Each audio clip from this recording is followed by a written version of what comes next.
Bonjour, nous allons travailler un petit peu l'exercice 3. La première molécule est 2,2-diméthylbutane.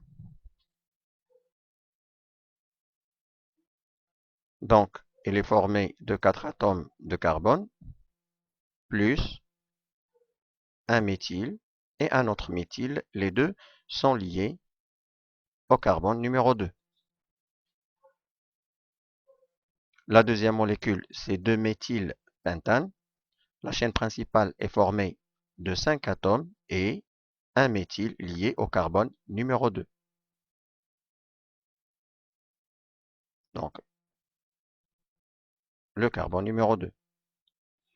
Le 2,3-diméthylbutane, j'ai 4 atomes en chaîne principale. Et bien évidemment, sur le carbone numéro 2, je fixe un méthyle. Et l'autre aussi, numéro 3, est lié à un méthyle. Le 3-éthyl-2,5-diméthylhexane, donc c'est une chaîne qui est formée par 6 atomes de carbone.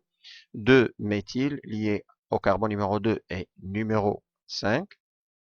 Et un éthyle, c'est-à-dire un alkyle formé de 2 atomes de carbone, sera lié au carbone numéro 3.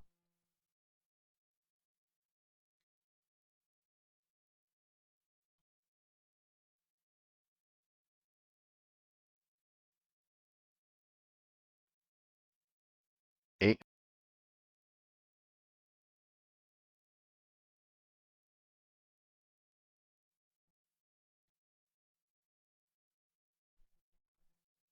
donc on n'est pas obligé bien évidemment d'écrire de cette manière. On peut par exemple écrire la molécule comme ceci.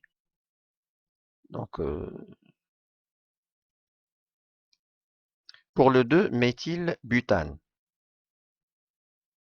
et pour le 3,4-diméthyl de méthylhexane. La chaîne principale est formée par 6 atomes de carbone. Sur la deuxième, il y a un méthyle. Le troisième carbone est lié à un éthyle, ainsi que le quatrième, donc 3,4-diéthyl. Le 1,4-diéthyl 2-méthylcyclohexane, donc j'ai un cycle formé de 6 carbones, lié à un méthyle et 2 alkyles éthyl. Le premier est lié au carbone numéro 1, l'autre au carbone numéro 4. Ça, c'est l'éthyle, 2 carbones.